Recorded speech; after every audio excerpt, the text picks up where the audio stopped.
What's up, guys? Tactical Gimmicks here with a quick breakdown of the different types of experience, currency, and levels in Total War Arena. I think a good place to start here is we're at our home screen. I'm going to click in the top right corner.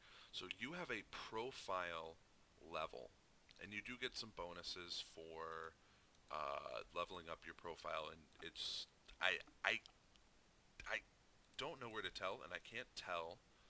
And maybe somebody can hit the comments section and point it out to me. But you have a profile level that levels up, and you get in-game points for leveling up. You get in-game rewards for leveling up your profile. It'll give you a premium account. It'll give you gold. It'll give you silver. It'll give you um, in-game experience. But other than that, it doesn't really affect the gameplay. So up here in the top right, this profile level has no bearing on your game. The next level, the next leveling system that you're then tied to is if you go into your squad screen and you look at your commanders, you have commanders, and as you level up your commanders, they level through tiers. And right now I'm playing as Arminius. I've got Arminius to tier 4, and the tiers unlock commander abilities. So all commanders have an ability at level 1, they unlock their second ability at level 2 or at level 3, and they unlock their third and final ability at tier 5. It's like that for every commander for every faction. I'm going to check that for Carthage. Yep, every commander for every faction. So the other thing that you get and you need to keep an eye on is in your tech tree, not need to keep an eye on, but in your tech tree, as you level a commander up, you will unlock the units in that tier. So in the case of Arminius, we're tier 4, so any barbarian unit under tier 4 that we have the prerequisite for, we can research and purchase and then use in battle. A good question that might pop up there is if you do go back, so I'm tier 4 Arminius, if I go back and I select tier 1 Tribesmen, I will get paired into tier 1 and tier 2 battles. I'm not going to have to fight tier 4 and tier 5 people, which you should never get you should never get teamed or matched up with people that are more than 2 tiers ahead of you because it would be too unfair. So you'll always either be in battles where if I'm tier 4, it's a battle of tier 4s and tier 3s, or it's a battle of tier 5s and tier 4s. That will that pretty much seems to me to be the only stipulation on matchmaking in this game. But um, you also have abilities that are tied to this tier system as well. So the farther you get in, even though you unlock your final ability at tier 5, there's all of these buffs and upgrades that you can continue to unlock as you progress through the game until you hit tier 10, which is the end. So the next currency, so that those are your two. That's your leveling system right there. You do, to a lesser degree, have um, another unlocking system within your unit, but we'll get to that in a second. And it's not tied to, once you have a unit unlocked, you have to level that unit up to unlock the next unit, and uh, you have to unlock different items for that unit until you can unlock the next unit. We'll get to that in a moment. So gold is one of the things that your profile level will reward you with as it goes up. But it doesn't give you a lot, and you can't do much with the gold that it does give you, so you do have to buy gold. This is a free-to-play game. It's free to download. If you've been playing it for any long period of time, gold can unlock things quicker. It doesn't make it pay to win necessarily. Like I would hesitate to say that gold makes this play to win, but if you think about it like League of Legends and unlocking new champions, It's kinda sorta like that, except it can. I don't think it can help you. I don't think you can buy tiers. No, you can't. So it won't help you unlock a new tier for your general, but it will let you unlock new generals and unlock new units, and when you unlock new units, buy all of the upgrades for that unit immediately. Um, which is what it is. I think. Or maybe you can't buy it for gold. Maybe you do have to play with the unit to unlock the stuff. I don't know. So that's what gold does. Silver, you're awarded after every battle. You have to use silver to equip when you unlock a new unit and you're leveling that unit up, and you unlock new units and abilities, new items and abilities. You use the silver to actually equip the items, and it costs a lot of silver, but you will always end up with more silver than you. If you're doing well in battles, you'll always end up with more silver than you need to actually equip the items that you're getting.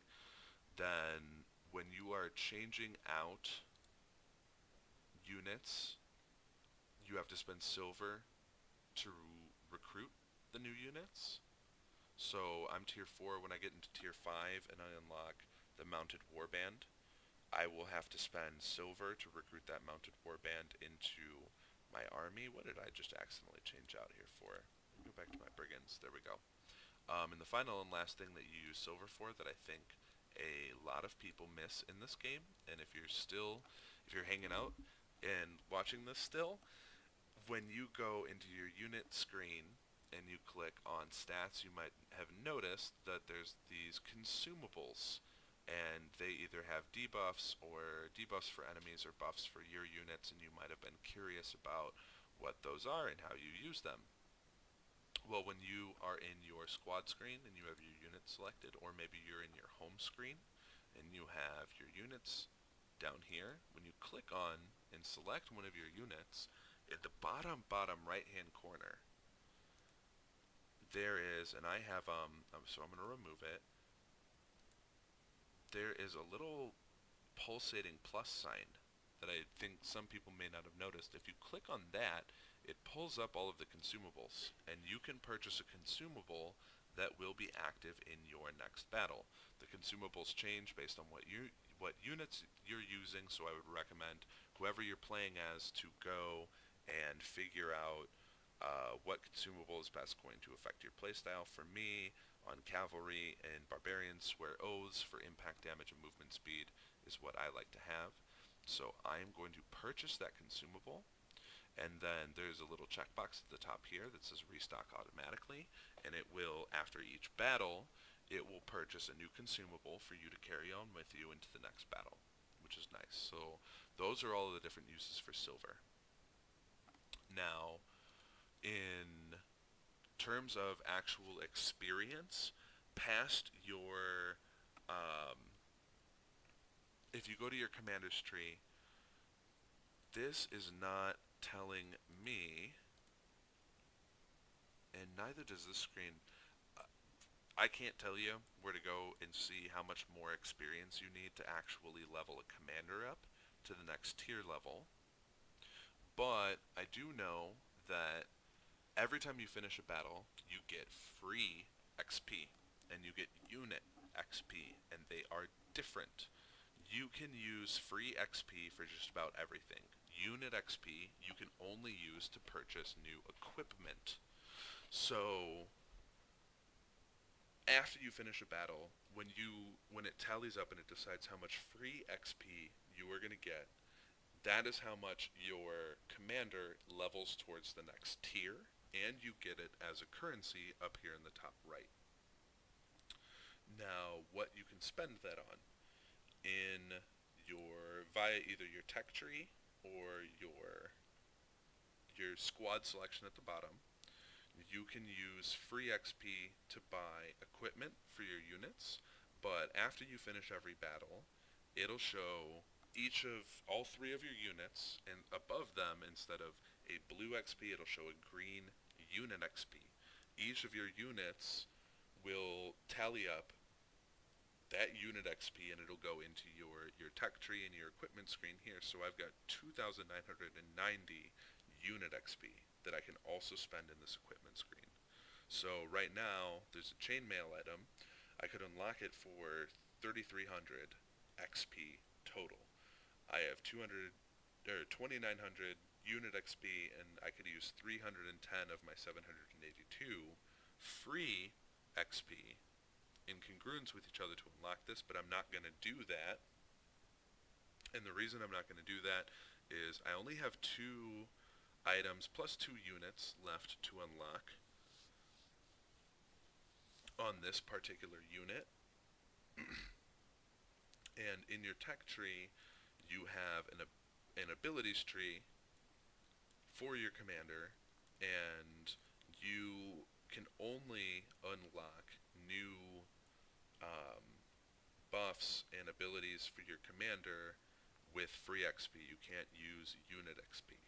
You can convert unit XP to free XP, but it costs gold to do that. So unless you shell out money for gold, or you've gotten gold through leveling up your profile, then then you can turn unit XP into free XP, which you can use in the ability tree. There's too many goddamn currencies and too many different things leveling up in this. But I've kind of straightened it all out, and this is my guide. So the reason why then in your equipment screen you don't want to use free XP to buy new items is if you are playing for just one commander and doing 1 or 2, a very few amount of units, you will get more unit XP, and you will have a surplus of unit XP by the time your commander levels up to the next tier. So when he levels up to the next tier, if you save your free XP, you can blow it immediately right out of the gate on all of the new abilities in that tier, and give yourself a nice little edge when you're going into that tier, because when you unlock the new unit in that tier, you will have 0 unit experience and will therefore not be able to purchase any equipment for that unit unless you use free XP to do so. And that might not be a bad suggestion. There could be some really, really, really good item that will give you a huge difference in your gameplay if you unlock it right when you level up, and it'll help you out, and then go ahead and use your free XP to buy that item. But I would recommend against it. I would recommend saving your free XP for when you level up, to just go ahead and unlock all of your commander's new abilities, and then maybe start using some of the free XP until probably around halfway through the tier to begin unlocking new equipment. Or you could also hold on to the free XP for if you decided that maybe you wanted to jump back to, say if I wanted to go back and try and play Tier 1 Tribesmen, it will start placing me in Tier 1, Tier 2 battles again, but I don't have anything unlocked for the Tribesmen, and they're relatively cheap, so I could go back and I could pay. I have the Tribesmen unlocked. I could pay with my free XP to unlock both things for the Tribesmen, and then maybe unlock Woodsmen, and then unlock the 3 buffs for the Woodsmen, and go from there. And that would be probably not the worst thing in the world. But that's what I would save your free XP for, is kind of switching what unit tree you're in, and your free XP should transcend in between commanders. So if you're doing a new commander, having a bunch of surplus free XP from a previous commander isn't a bad thing to have lying around. So those are the different currencies in this game, the 2 different experiences, the 2 different currencies, which the XP and the currency are basically 4 different currencies, and then the different types of leveling up. So if you're still confused, I feel bad for you, but just poke around in the game. It'll make sense after a little bit. This could definitely use some touching up. If I sat down and I put my head to it, I could come up with better ways to do it, but I could come up with better ways to do this user interface, but I'm tired and I want to play the game. So we're gonna jump back into it. Hit the like, subscribe button, hit the comment section, and we will be back with another video in a few. I think we're gonna next do a very brief overview of the different cavalry commanders and the different cavalry viability in the game.